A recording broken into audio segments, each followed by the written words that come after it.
Folks, welcome to our YouTube video for week number 5 and 6.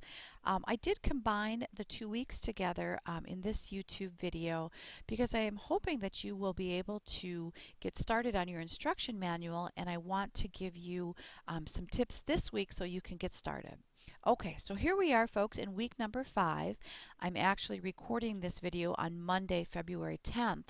So this week we're going to be focusing on reading chapter 3, which is all about language or verbal communication.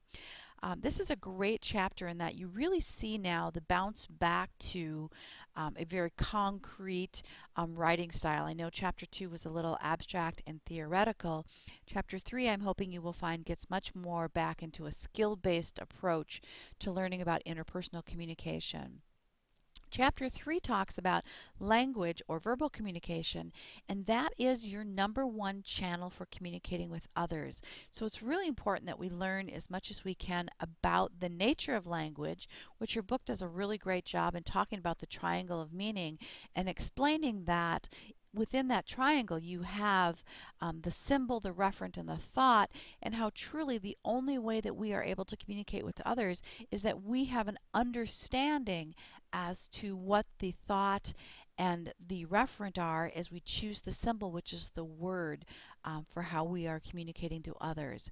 So it's really an important chapter in that it helps you hopefully strengthen and sharpen your language communication, and hopefully it'll give you some tips in being a better communicator as you learn about more concrete words, as you learn about precision. So I think it's just a really important chapter for all students of interpersonal communication to study. Also remember, don't forget to take quiz number 3. That needs to be completed by 11:59 on Friday, February 14th, which is, by the way, Valentine's Day. Happy Valentine's Day to you all. Hopefully you will get your quiz completed early so that you don't have to worry about that, and you can go and celebrate Valentine's Day with your friends and family. One of the things that I do want to encourage you to do, and the reason that I am combining week 5 and 6, is I do want you to get an early jump on your instruction manual assignment. It's not due this week. It is due next week, week number 6, on Friday, February 21st, but I do want you to get an early start. This will take you a little bit of time to put together. It does take quite a bit of thought and reflection, so I want you to get started on it this week, and I really would ask that all of you send me your rough draft this week so that I can take a look at it and make sure that you are on the right track for this assignment. I know it's always hard as a student to submit a first paper to an instructor because sometimes we're just really not sure if it's exactly what the instructor is looking for. So if you can email your paper to me this week during week number 5, I can take a look at it, I can give you feedback and let you know if you are on the right track. Next week, though, we are going to then move on to chapter 4, which is all about nonverbal communication and mediated communication. Remembering that nonverbal communication is any communication that's not verbal. So when we talk about nonverbal, we have eye contact, we have facial expressions, we have gestures, we have appearance, artifacts, body posture. Even the way that we say something, the tone, the rate, the pitch, all of that is considered nonverbal communication. So it's really a large area to study. One of the things that we know about nonverbal communication is that people will trust your nonverbal communication over your verbal communication. So it's really important as a communicator that you understand those nonverbal messages that you are sending out.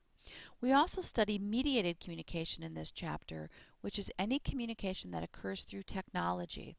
So for a great example of this is text messaging. I know a lot of you use texting, and so this section in the chapter gives you some tips and ideas on how to improve your use of technology in your communication. We also then will take quiz number 4 on Friday, February 21st, and I hope you all are following the recommended 5-step approach to preparing for quizzes. Overall, as a group, in both of my sections, you are doing very well on your quizzes. We are averaging a low B overall for all the sections, so that's really, very good. If you are not getting the grades that you want on your quiz, again, make sure that you are trying something different. Maybe you need to spend a little more time reading. Maybe you need to take more time with your notes.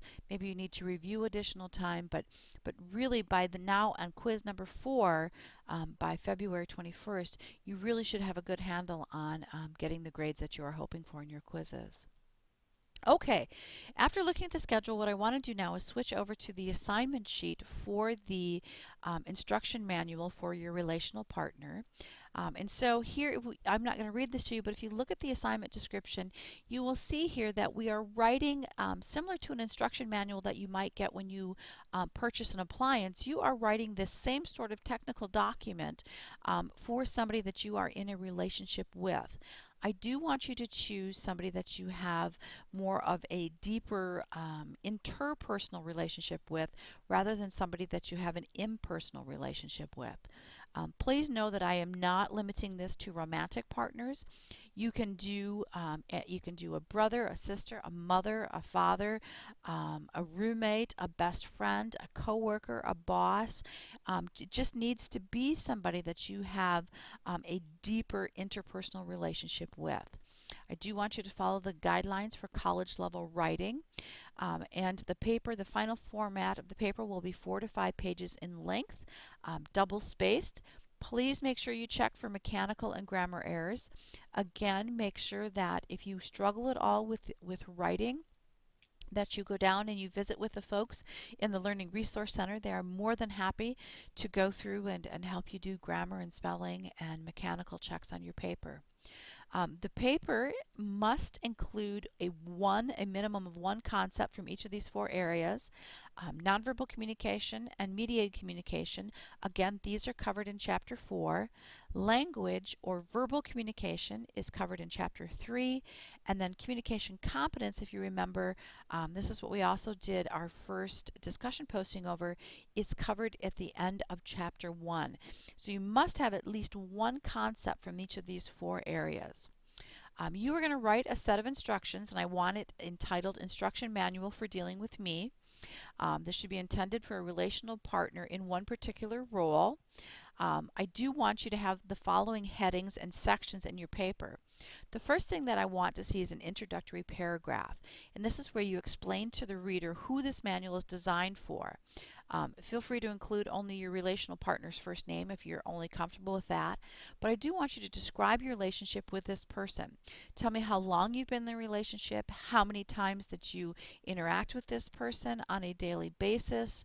I want you to tell me just a little bit about your relationship so that I can kind of read them the following sections with an idea of what this relationship is all about. So then we go into the sections, and again, you can just use these as your headings. No need to have transitions or whatever between, because this is more of a technical writing document. So after the introductory paragraph, I'll see a section that says what I do, and in here you'll tell me what sorts of behavior that you will see me doing during much of the time that we're together, what I usually do in situations or relationships like this. So in here, what I want you to do is, again, you're going to write this right to the person. So you're going to write it in first person. You're going to say, what you will see me doing is, I will do this. So you feel free to use I and just describe your behavior. Second section is what I think or feel. This is what is going on underneath your skin, what you can't see, how I'm thinking, how I'm feeling. The third section will be maintenance recommendations, what you would need to do to keep our relationship going well, what serves as fuel to sustain my energy and my enthusiasm. The fourth section is safety recommendations, what I recommend you not do, what might disappoint, hurt, or irritate me. Warning indicators is the next section. If you do mishandle me, what I'm likely to do at first to indicate that something is wrong, how you might know that I'm starting to get upset. And the last section then is repair procedures. When you do something that upsets me, what you might do to get things back on track. So within these required sections, make sure that you pull in and you apply these concepts. For example, in the what I do section, you will start to describe the behavior. You will see me doing this. Well, if you can identify that as a type of nonverbal communication or mediated or language, make sure that as you're giving your examples of your behavior, that you are analyzing that behavior using these concepts from these 4 areas. So when we look down underneath the grading rubric, I do want you to make sure that you highlight the related course concept, the definition, and the page number. Or if you're using the e-text, you can use chapter and section number, but do highlight that information in bold or in a different color. If you're shooting for the A, which would be a superior or 27 to 30 point paper, you're going to include at least 6 specific communication examples of your behavior. Then you're going to analyze those communication examples with at least 6 concepts from our textbook, making sure that you at least have one from each of the 4 areas. Make sure to include definitions and page numbers or chapter section numbers. And I do want you to fully demonstrate your understanding and ability to apply course knowledge. It's not just enough to say, this is a great example of an artifact in my nonverbal communication. I need you to tell me why you believe this is an example of an artifact, or why this is an example of facial cues. Why is this an example of competence, incompetence? So that you truly show me why you believe this concept applies to this communication example. So this is the grading rubric that I will be using to assess your paper. I'm going to switch documents one more time because I do have just a sample first section so that you can kind of see how this assignment will be laid out on paper. This is not a perfect example, but I think it's a good jumping off point or starting point for you. Here is what I will see when I open your paper: your first name, course title and section number, the title of the assignment and the date, and then here's the introductory paragraph. Here's that first section, what I do. Notice that in the what I do, we see the nonverbal communication is highlighted in blue. We see a definition. We see a chapter section number. If you keep scrolling down, here's an example of an effect display. And why? Because of the raising of my eyebrows. So we've got definition. Here I used a page number instead of a chapter section. Here's another example of nonverbal communication, and then here's how it's analyzed. So this just kind of gives you some time to take a look at what a paper might look like. Again, this is not perfect, but it's a great place to kind of have a jumping off point for you to start seeing how that paper might be laid out. Notice that I just used the headings, and that's perfectly fine. No need for transitions between the headings. You can just go ahead and write it as a technical document. I will post this also on our course homepage so that you can take a peek at it. Okay, folks, that is it as far as this video. Just remembering again, for week number 5, quiz number 3 is due this Friday on the 14th.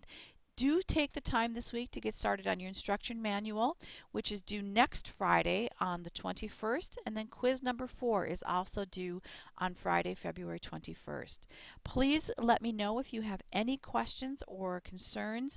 And again, I just want to stress, please use me as a resource.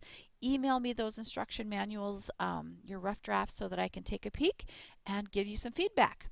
Have a good week or couple of weeks, folks. Please take care.